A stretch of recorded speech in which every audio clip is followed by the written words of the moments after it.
My name is Rich Schmidt. I'm here with David Polite at Carlton Hill Wine Company. It's June 18th, 2019. Thanks so much for joining us today, David. We appreciate this. Start you off by asking why wine? Why wine? Well, I suppose it may have started from the very early on when I was a history student at Reed College. A hero of mine was Thomas Jefferson, and he to me was the ideal of a role model in the sense that he was a farmer, a statesman, a lawyer, and he was also fond of the finer things of life, and wine was one of them. He was a remarkable innovator, as you well know, and he had a lifestyle anyway that I kind of emulated, and so somehow in a very unworthy way I've managed to do part of it.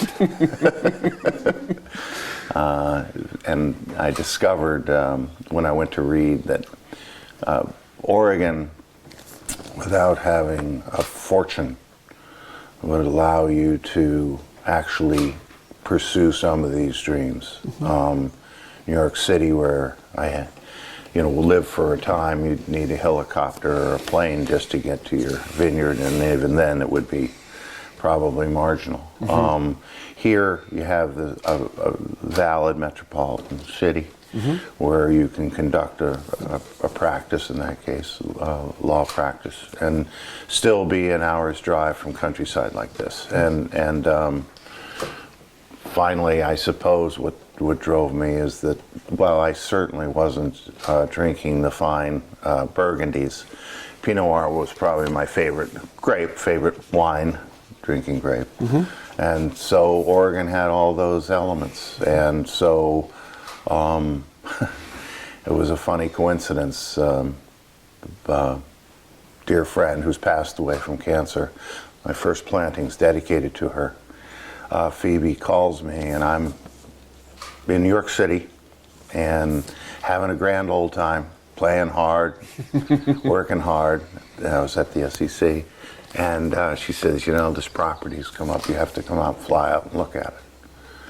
And you always wanted to do this. And she and I had visited back in the day, 1976, although I'm not very good with time.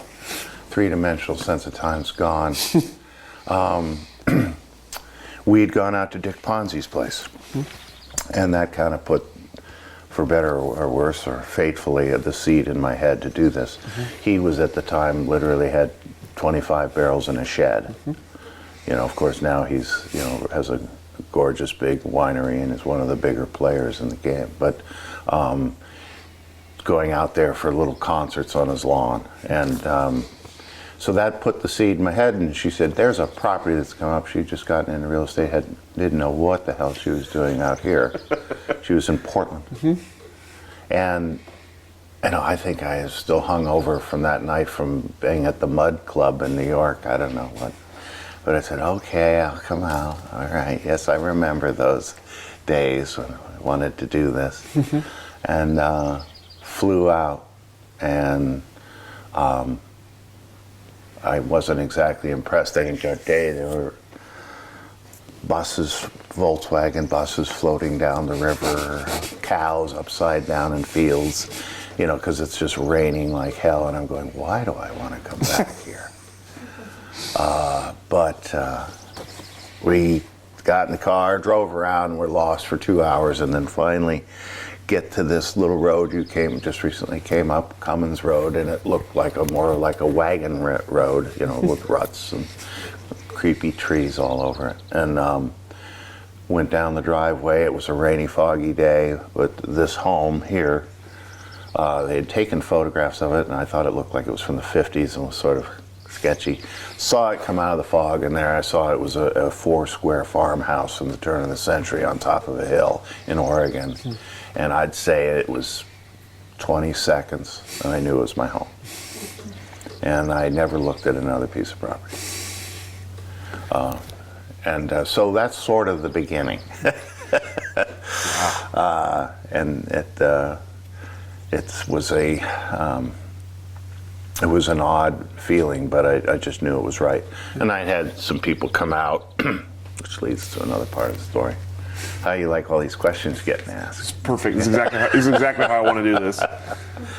Anyway, I had somebody come out and look at the property, and they said, you know, Dave, this is a B, maybe B minus site, and we think you can grow grapes on it. And so I said, okay, that sounds like a start. But I really, you know, when I saw this, I just, that sort of overtook me, so I took the plunge. And the reason at the time that they were saying that it was this land itself, it was an old orchard. This was all once part of a 650-acre plum farm, plum operation, which they in turn would roast and turn into prunes for export. And this gentleman was the king of the valley who owned this home, which started to make sense to me because a lot of Yamhill County was dirt poor, and he was the guy on the hill, kind of, and he ended up being the banker for a lot of other farmers, in fact. But it was run down. So this was not a vineyard, it was not established. It was very rough, old orchard that I eventually had to remove. But anyway, back to the site. Part of it, the conventional wisdom when I purchased this property was that you had to have south and southwestern facing slopes. Elevations were being explored. We certainly, the valley land was not desirable because it's too fertile for grapes. Grapes will grow for miles if you give them enough of nutrients. You need to beat them back, but in any event. So given that, that's why they didn't think the site would necessarily be, you know, in the top tier. And then, when I arrived to Oregon, within a year's time, I got involved with a project in 1990. Well, you weren't born yet. 1993 or 4, to try to restore something that used to be out here called the Carlton Lake. It was a wonderful wildlife area, sanctuary, and people would fish in it.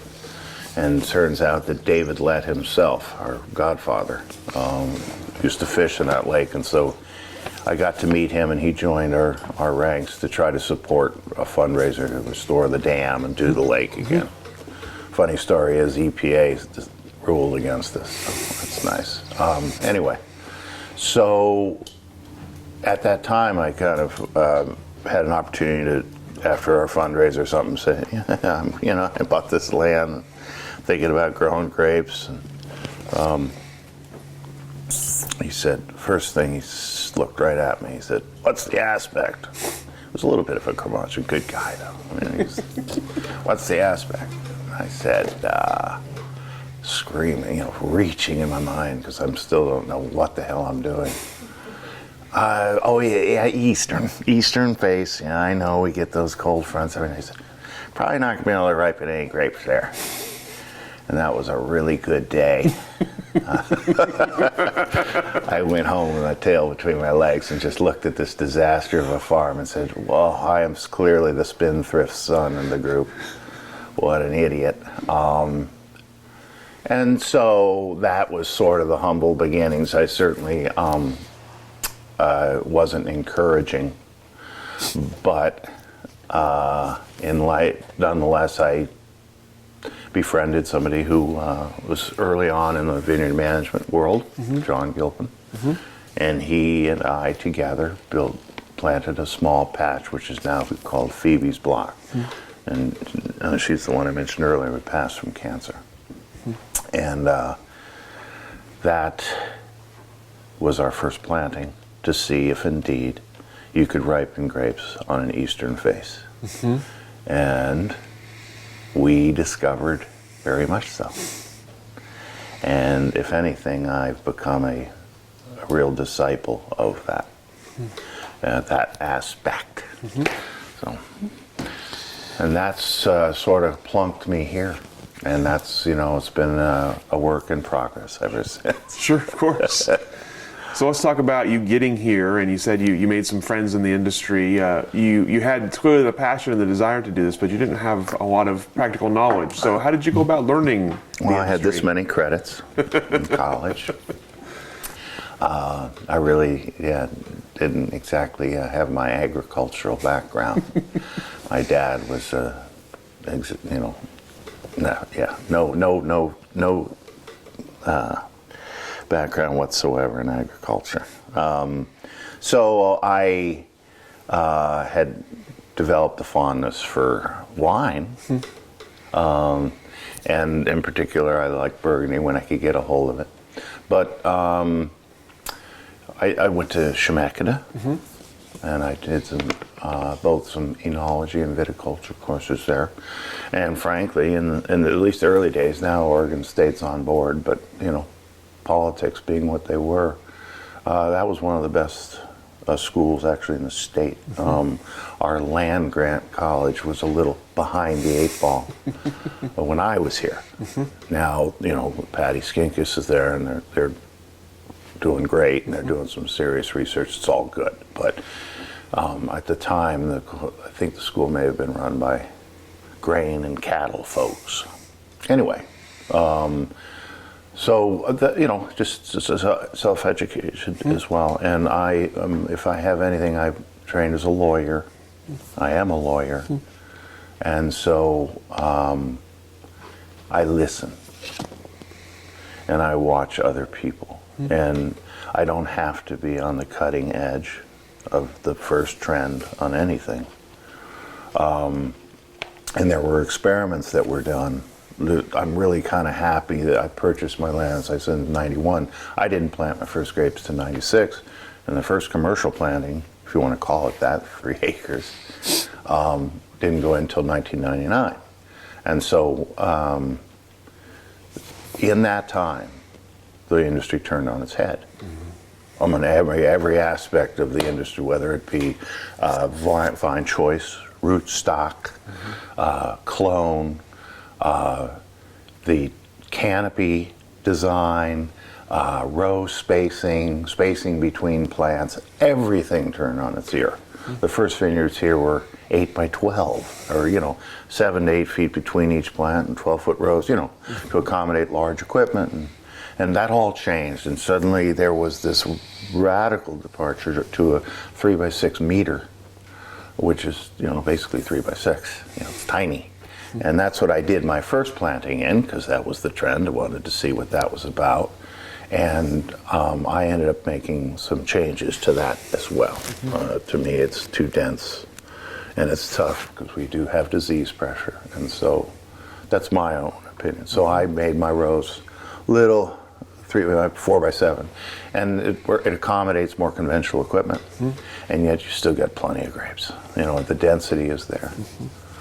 But everything changed. So I'm glad I held up, and I don't think I've made a mistake as a result of being a little patient, not jumping in, all at once.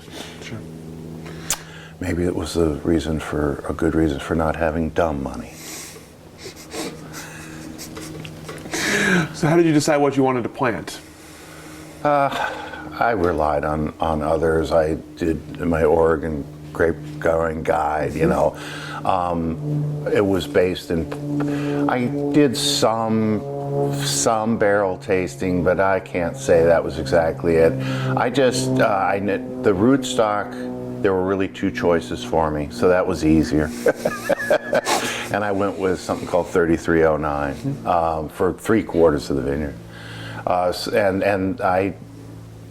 My first 5 acres worth of fruit were bought locally. In fact, all my plants, my grafts, my plants have been purchased from Oregon growers. So, and I did that in part. Didn't use Duarte. In part because I thought they'd be more custom or accommodated to this environment, and I so far so good. And then again, like this land, the blind hog gets the acorn once in a while. I lucked out to a degree. I think I picked 2 really, really wonderful clones. My first planting was 115 and 777, so they're both in the Dijon camp. And they make a wonderful blend. And I think a lot of winemaking, while people do single clone releases for sure, I haven't, other than my 115, I've not had a burning desire to do that. And so I really like the blend. So with 777, I was getting some deeper notes and darker fruits, and the 777 was giving me more lofty, higher red fruit and a little higher notes on the nose. And so it's a great blend. And then and I tasted wines that were using those clones, but it was largely because people were basically saying, hey, these are working out nicely here.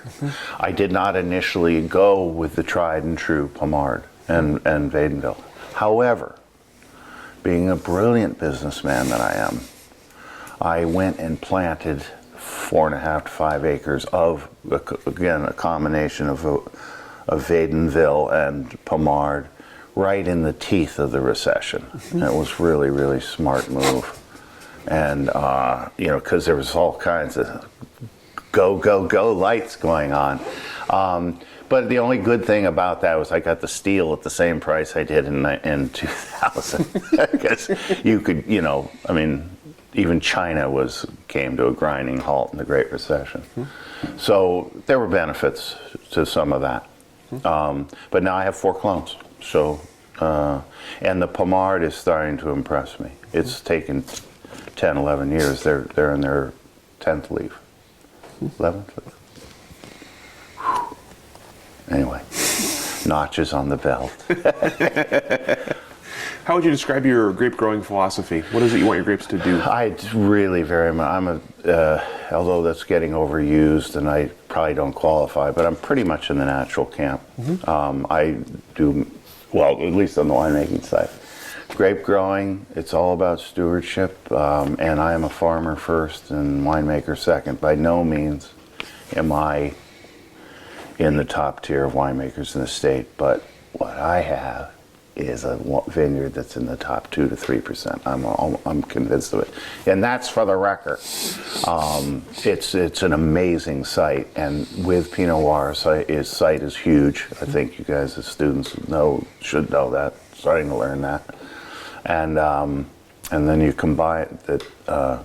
We have all sedimentary soils up here, in contrast to the Dundee area, which has more volcanic soils. There are some sites apparently in our AVA that do have volcanic soils, but it's primarily old ocean bed. And there's even a little bit of salinity in the you can detect from time to time in the wines. But it's essentially organic as far as growing. And I am part of the old school. I drop fruit pretty religiously. And then one of the wines we're going to taste today, it has bailed me out on any number of occasions. When people were trying to get to 4 tons and think they could ripen it, and then a year like 2013 comes along and they have piles of garbage on their hands. And then we can get into that. But so I do shoot positioning, and we do the nice thing about, to get a little bit more back into those eastern faces, I only pull leaves and a little later than some on my east side. But one of the things, so we pull leaves and we do shoot positioning, and all of that's really important in our spray regimen. And I don't, other than when I was using literally a jalopy for a sprayer, I've never had a bit of disease in this vineyard. And even in 13, I had maybe a 2 to 3% incidence of botrytis.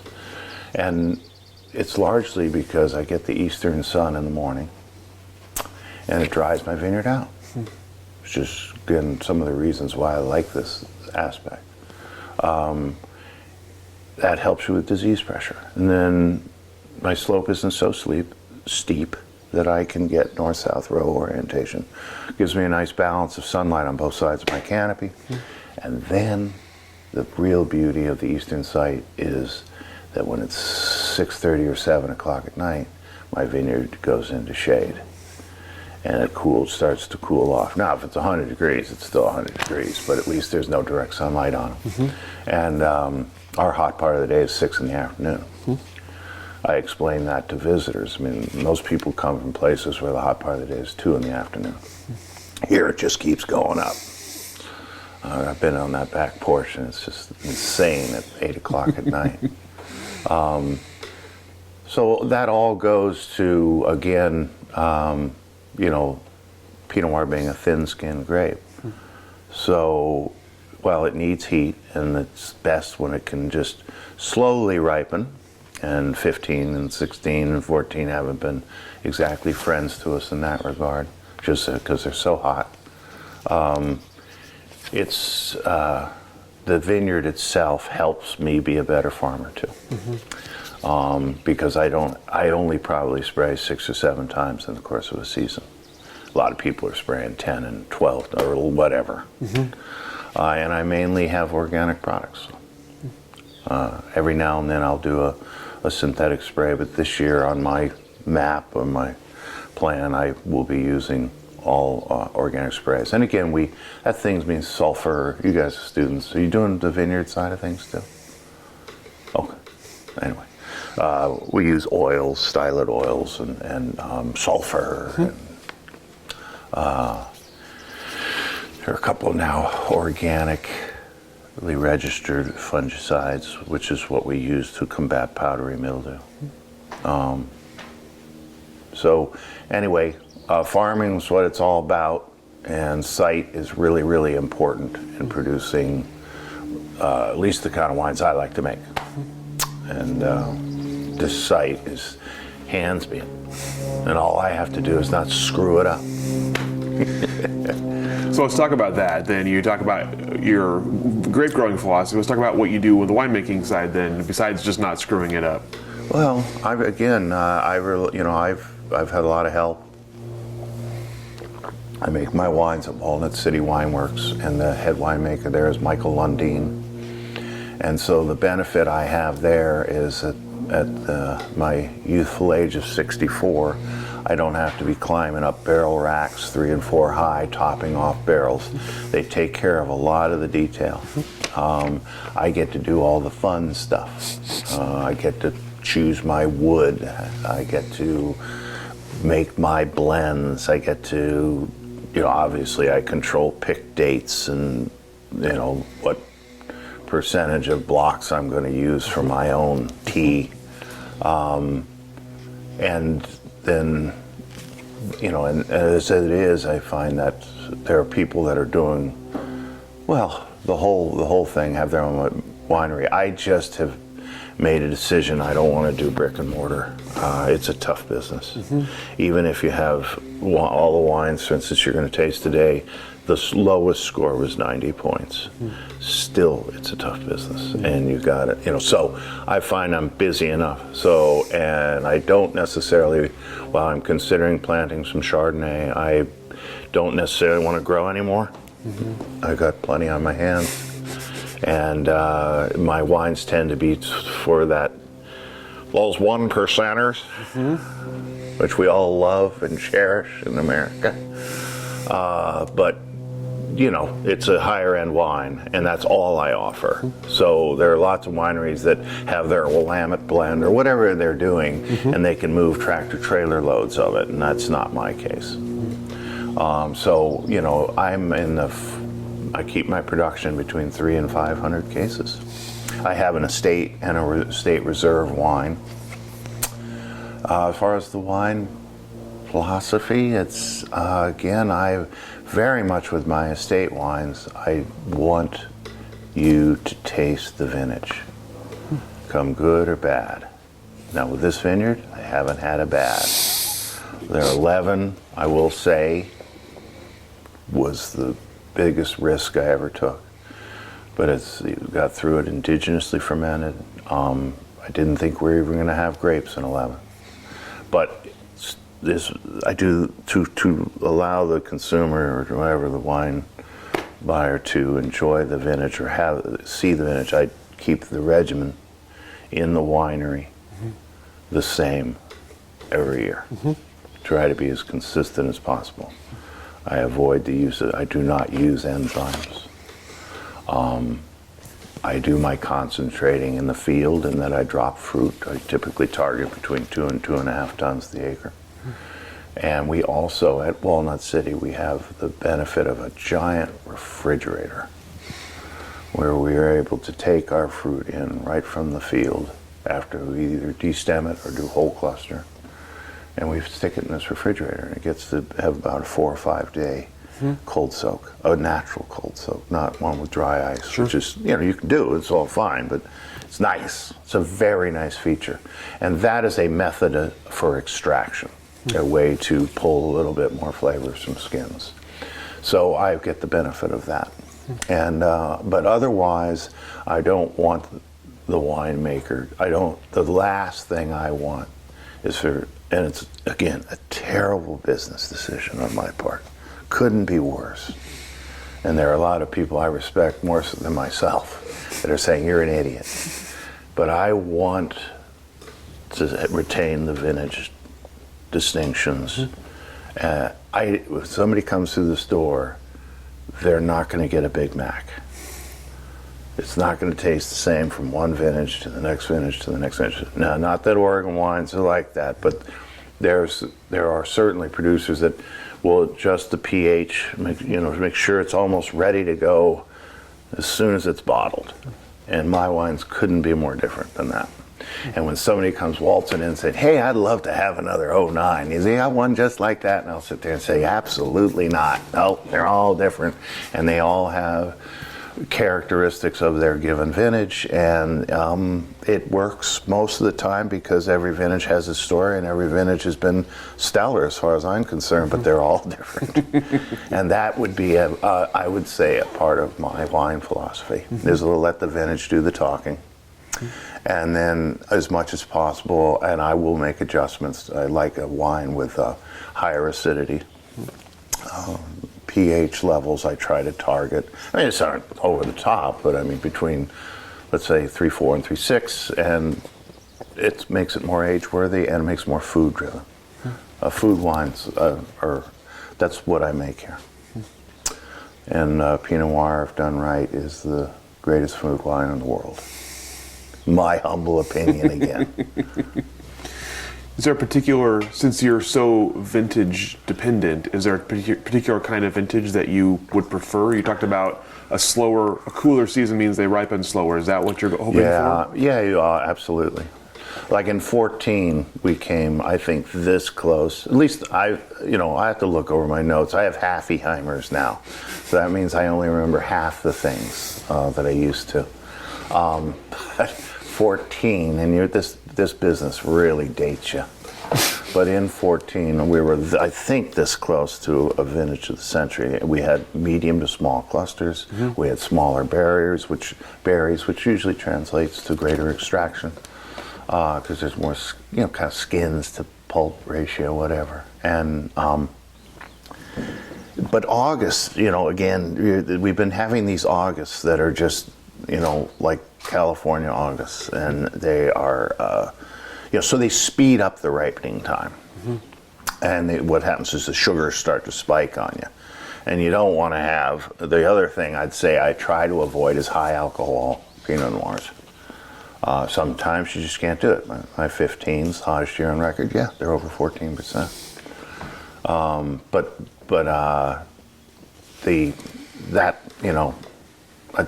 The process of a nice slow maturation is a good one. We kind of had it in 8, and in 14 it was nearly there. So I always hope for a not so blazing hot August, I guess. This site though, I pick a little earlier than my peers, at least I used to, because this eastern face that wasn't going to ripen grapes actually ripens grapes very quickly. But again, I think a lot of it has to do with the bowl that it's in and the heat it retains and all kinds of elements that allow this site to thrive from a fruit production point of view. But what was I saying there? Anyway, the fruit. I lost my train of thought. Oh well. What was I saying? There's something. Just anyway, the ripening and the slowness of the ripening is ideal. You know, the slower the better. And so that's why people located here in Oregon, from a historical point of view, because it was cooler, and it was a challenge to get ripened. And like one of my favorite vintages is actually 2011, the year we didn't have bloom completed until the first 2-3 days of July. And then technically you're supposed to have 110 days thereafter to get fruit, right?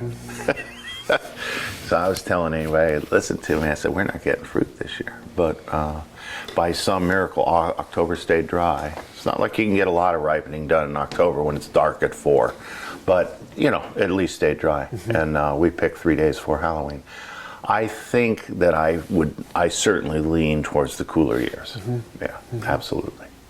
And again, I did something that nobody did, I don't think, in 11, because again, the disease pressure or the potential for spoilage. I did a limited release, 100% whole cluster. That's how clean the fruit was. And some somms have been fooled, thinking that they were for sure it was a product of France, from Burgundy. Wow. So that's my leaning. And also one of the nice things, although it's sadly I think more people are leaning that way now. When I was first making my wines, and they don't even know me from Adam, but I would show up at some of the larger houses that were very fond of oak, big oak, lots of oak. Let's throw oak, big oak at the wine. And that's not my philosophy, because again, it's a sort of a manipulation. And then Pinot Noir is a subtle, delicate, if it's made right, delicate wine. So if you over oak it, it can go sideways on you. But I used to get their barrels once filled for cheap. It used to be plentiful. And now it's not so plentiful because that philosophy, I think, has backed down. You know, the heavy oaking of Pinot Noir. As has there was a trend for people to really do super extractions. And you didn't know if you were getting a Syrah or a Pinot Noir. Which you guys would know all about, right? Let's talk about your business plan a little bit. It's a little different. Our business model, perhaps. How about this better word? Sure. You said you stay small, appointment only. You're kind of off the beaten path here a little bit. So how do you sell your wine? Most of it comes from private. A lot of it has come from private wine company tour groups and word of mouth. And then I do 3 public events a year, by God. One day during the Memorial Day weekend, and then one day the Saturday before Thanksgiving. And I also invite other guest winemakers here. So there are probably 3 other winemakers under the roof. And it allows people to make the trek to, you know, have a variety of wines to try. And a couple of them, admittedly, are making Pinot Noirs from my grapes. They make very wise decisions in buying my fruit. But so that gets the word out a little bit. And I have a club. I have 2 clubs. One I'm just really starting to work on. Again, there's 2 things. I'm a hell of a salesman, and I suck at marketing. I really don't enjoy marketing. And my wife gets impatient with me, but she'll help me out periodically. So that, you know, I have done a terrible job at things like, if it weren't for her, I wouldn't be on Facebook, I wouldn't be on, you know, we aren't on Instagram now. Do you guys know what Instagram is? What do you do on Instagram other than take photographs and send them to people? I mean, anyway, apparently it's a real outreach program. So I don't do a very good job there. I am in some, my wines do get acknowledged because they're in some of the best restaurants in Portland. I can say that. And then sometimes what happens, somebody else my wine, and they'll call me and say, hey, I want some more of this. I do like restaurant placements versus bottle shop placements. Because it's a food wine. Yeah, and it's a food wine, right. So that all goes hand in hand. Yeah, so it's been fits and starts, and this summer again, I anticipate probably more visitors than in the past. But it's also, I've been talking to some of the wine tour guys, and they're saying it's sort of an odd year, and they aren't getting quite the numbers they thought. It's been kind of like this for them. So we'll see what the summer brings. I'll do dinners here, events. Last year I did some croquet events. Anyway, and then our reserve clubs. The reserve club's coming the end of this month, and I try to keep their loyalty. I throw a big lunch, and then we do a big croquet tournament, and the winner walks off with a Magnum, and try to get them drunk and incentivized, and they stay on my list.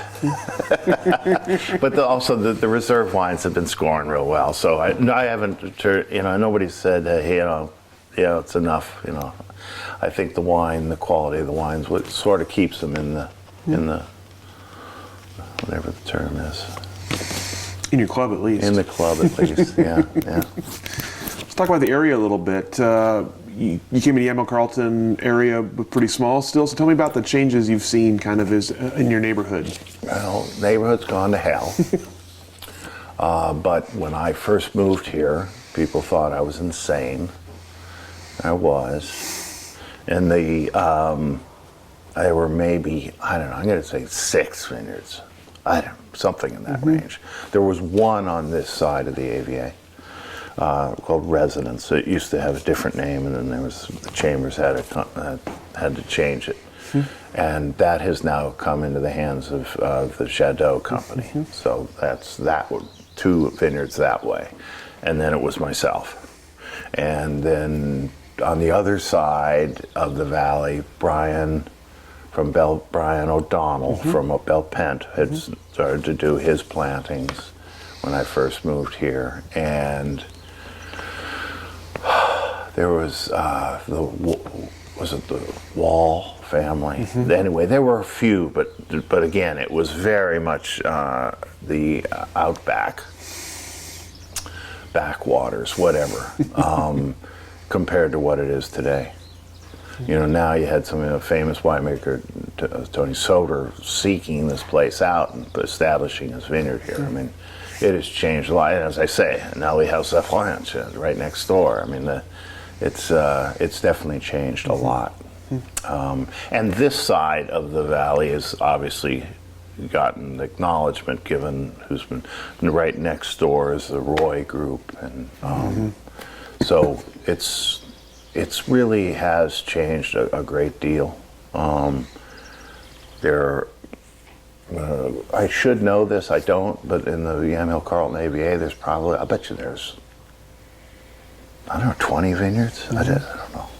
Maybe I'm off on that. I don't know what it is. I'm a member of our AVA group, I should know. But it's definitely a lot more acreage. It's been planted since the time I was here. And I was even a little bit late, as I told you, because I didn't know anything, and so I didn't plant until, and I had, there was nobody really encouraging the development of these sites on this side of the AVA.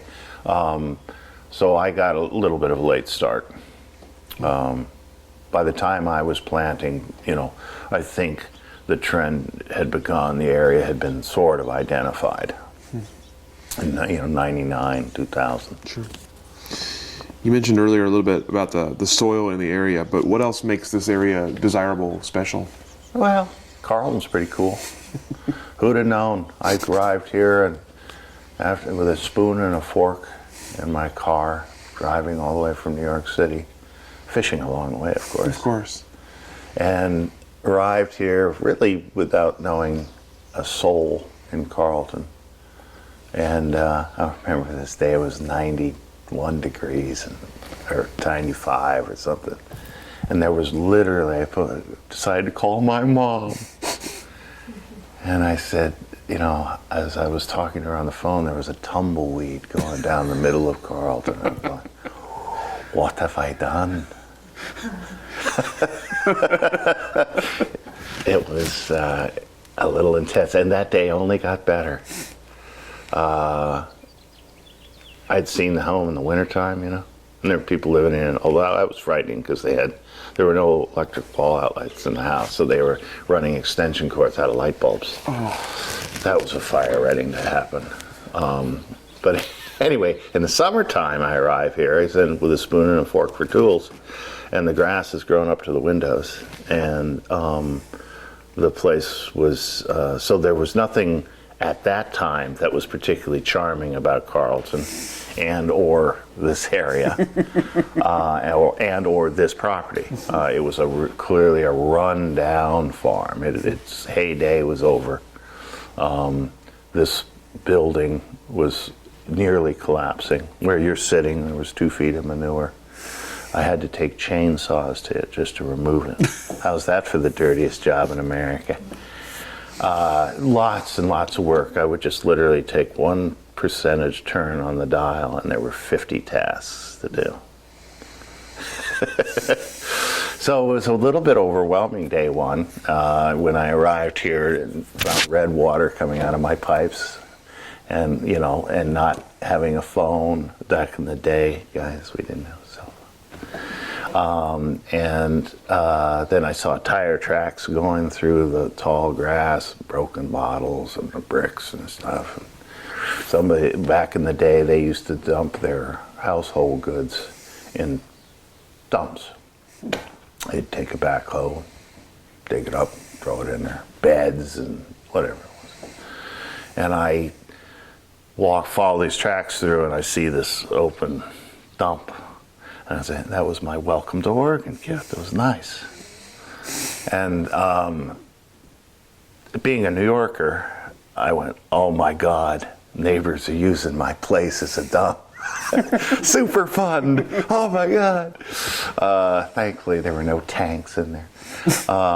But, it was just insane, so my heart started to go like this, pound, pound, pound. And I said, I sort of dump off some suitcases. I think I'll go visit my friends in Portland.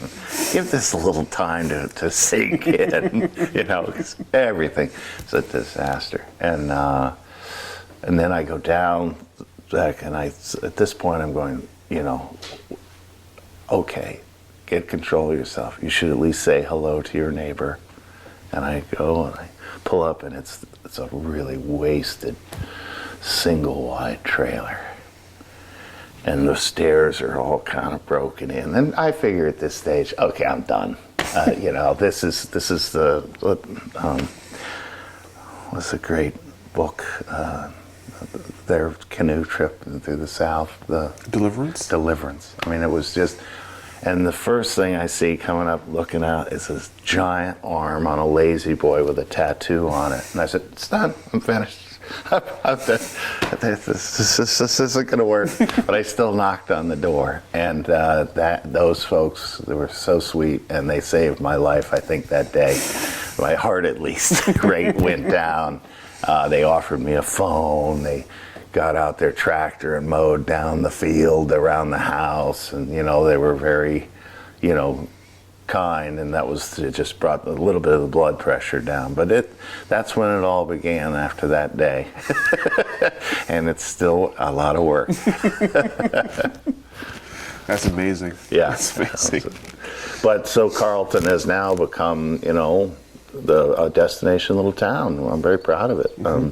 And Ken Wright's had a lot to do with that. Although I'll chip in, I was the first guy to do Flavors of Carlton. I did it for 2 years, and then somebody far more competent took over. But I tried to get involved with the community early on and did my share. But I stayed small. And Ken's far better businessman. And brought in investors and grew his business and has a great reputation. So he's helped the town a lot. Mm-hmm. No question. You talked about your involvement in the community. What about involvement in industry organizations? I'm a part of the land use committee, the Oregon Wine Growers Association, and I sat actually on the Yamhill County Planning Commission for 7 years. Until the Republicans moved me off. So I served there and enjoyed my time there. Voted twice against the dump. But that was a good experience. But as far as the industry, I'd say that's about it. Why did you feel those were important to be a part of? Oh, well, I had at one point, not so much now, just like Jefferson, had some thoughts of going into politics. But, you got to really have roots and really be wanting to be in the public's domain continuously. So I've kind of backed off on that. But at least I was able to do some public service. And then I'm not sure what's next as far as the civic involvement. How have you seen the wine industry change since you became a part of it? It's getting, obviously, I think everybody's seeing the same trends. I'm not mega trends, whatever. It goes hand in glove, I should say, with the whole way the industry, the entire liquor industry is going. For instance, I think, you can fact check me on this, but I have heard that as much as 60 to 70% of all the wine and liquor distribution in the United States of America is going through 3 companies now. And it is monopolistic as hell. Our antitrust division is gone, as is our EPA, as is every governmental agency, I think, that we have. But nothing's getting done. They're private companies. They wield guns, probably. Who knows? I wouldn't want to go up against them. And so the consolidation of distributorship is huge, which impacts. It really kills little guys like me, because I could make. Well, I don't have the smoke and mirrors or the reputation, but I could make a wine, let's say, that scores at 98 points. It wouldn't matter. I've literally had distributors tell me, you could have the greatest wine in the world, and we're not going to be able to move it. So unless you have you got to have this person's wine. They want to move tractor trailer loads. So the last thing they want is a hand sell, and they run the show. I was just taken out, to give you an example, I was just taken out of Vegas by my distributor there, Breakthrough Beverage, because they had just been purchased by Republic or somebody, and they were huge. And the reason, and I'd just done a trip there and gotten some great placements in high-end restaurants, and I was called a month later, says, sorry, Dave, basically we're going to have to drop your label. I said, I was just there. We were what are you talking about? And the new game, in that particular market, but that's a shining example of what's going on. It's the battle of the titans. And so you have literally Southern Company coming in and saying, we will have 70 to 80% of the bar. That includes liquor and wine. And then they throw crumbs to everybody else. And that's what they do. And then to combat that, because of the power of those distributors, the casino operators, there are really only 2 of them. You might see, when you go look, hey, let's visit Vegas, you get 12 or 15 different new casinos. It all looks great.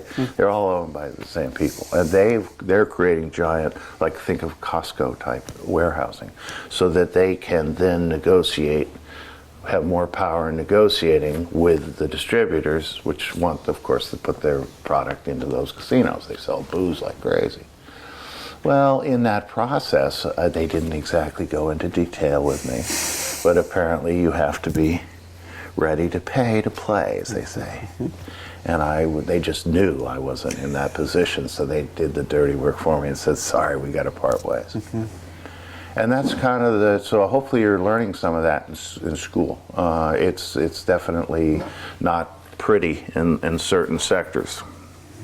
And so, taking that from the distributor level to the grower level or to the winemaking level, we have multi-billion-dollar enterprises now buying land and vineyards here, and they can, part of that, they use that scale, they have the ability, they have their own internal distribution companies, in fact, So they tend to be the ones that are doing the acquisitions right now and consolidating land. And I haven't seen anything negative come from it. My neighbor is Kendall Jackson. They're very nice people. The French Jadot, they got to be a couple, I don't know, they got to be in the $1 billion category. I don't know. They're one of France's biggest negociants.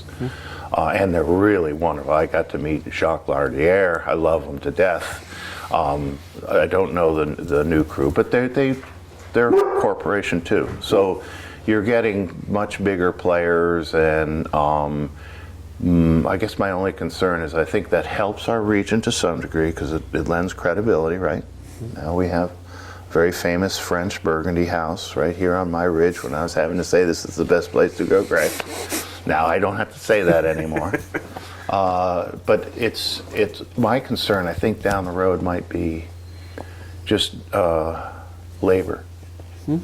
Because they're obviously, if they have vineyards, which they do, they're going to have a little more sway in the marketplace. And with the current lunatic in the office, we are scaring people, and it's getting harder and harder.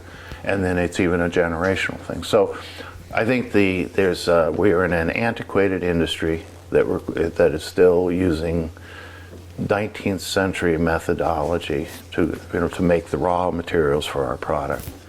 And I don't know how that bodes for the future. I'm not exactly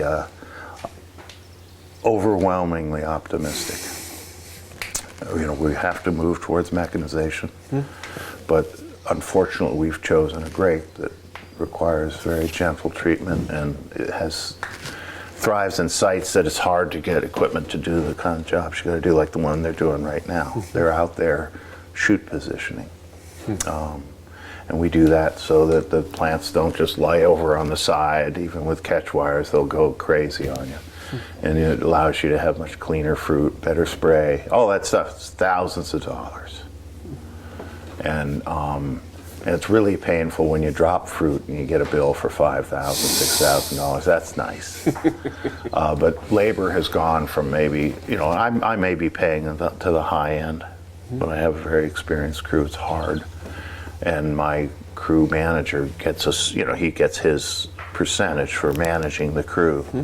But I'm at $18 an hour now. And times 16,000 plants, times the human visit. Each plant is somehow touched or visited by a human being in the course of a growing season between 12 and 13 times. So you add it up. And then, nonetheless, we're getting pushback on pricing because we're in a little bit of a glut. A lot of people planted grapes, and because of it's a business that also, hopefully, you're learning this. We have no protection on an interstate commerce clause. So every state gets to throw as many regulations as they'd like, including taxes on heroin / wine.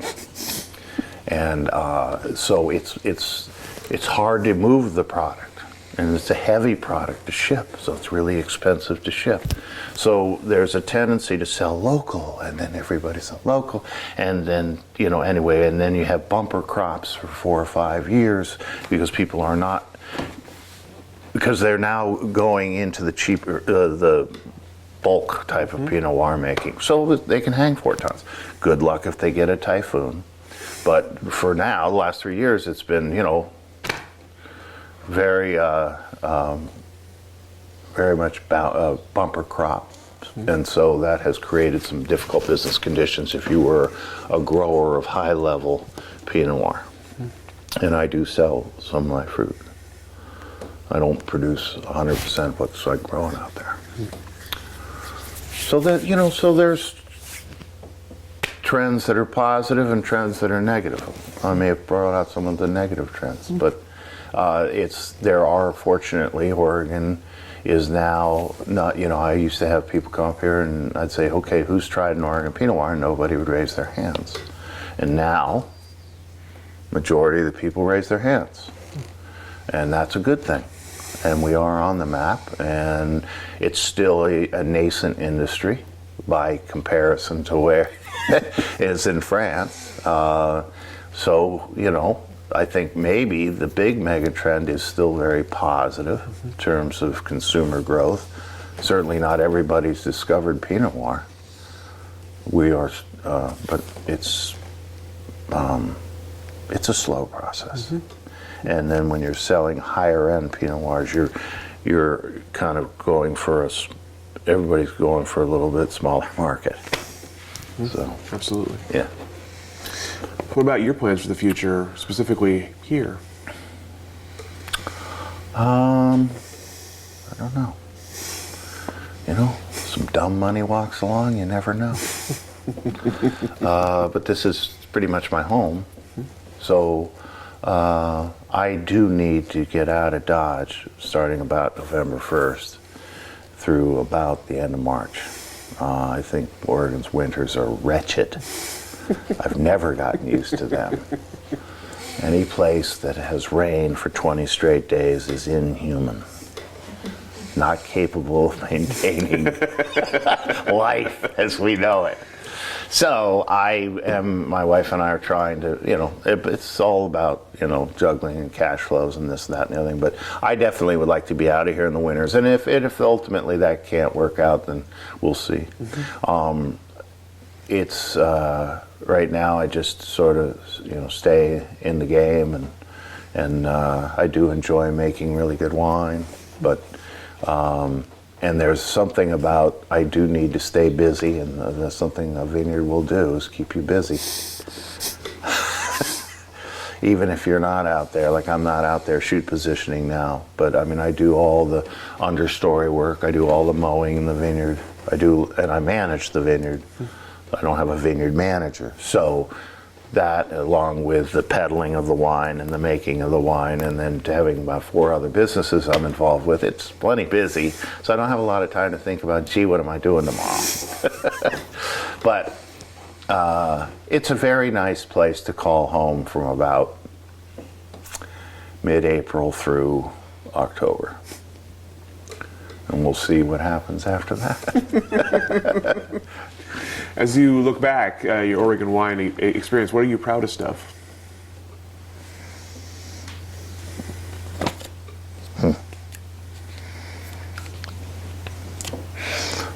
My weird croquet parties? No. Well, I guess, I don't know if I'm proud of it. Just, I guess if you guys had seen this when I saw it in 1991 coming up the road, I think I've accomplished something. Carved it out and worked it, and I truly believe it's one of the finest sites in Oregon. Not that, I'm well known enough to have that be declared officially, but people that have come here are impressed with it. And I think I do a decent job as a farmer and do a good job with the land. A member of Live. So, I've done an okay job in stewardship, and, but, I think otherwise, it's nice to get the applause periodically when you make a good wine. So I'm pretty proud of my wines. They're qualitatively, they average 90 points or better, so that's not all bad. Not bad at all. Yeah. You guys have any questions? That's all the questions that I have for you. Is there anything I should have asked that I didn't? Anything else we should have talked about? We could have, a third cup of coffee would have had, even more. I'm just trying to think. I think that's, encapsulates a lot of what I have, gone through and been a part of. And I have, it's certainly been an adventure. Hasn't been a great career move. And I was able to continue to practice law up until this year. I took a leave of absence. So there are many vineyards and wineries around here I've actually incorporated and set up. But no, I think that's pretty much it. And, welcome. Thanks for coming up. And this is our tasting room. Should you ever, be in the neighborhood, and then hopefully we'll get a chance now to Are you all 21? Some of us are. All right. See, I'm very diligent on this. But we'll have a chance to try some of these wines you've been hearing about. So, Awesome. And thanks for thinking of me. Thank you so much. Really Yeah. appreciate Yeah. this. We'll Okay. let you off the hook there.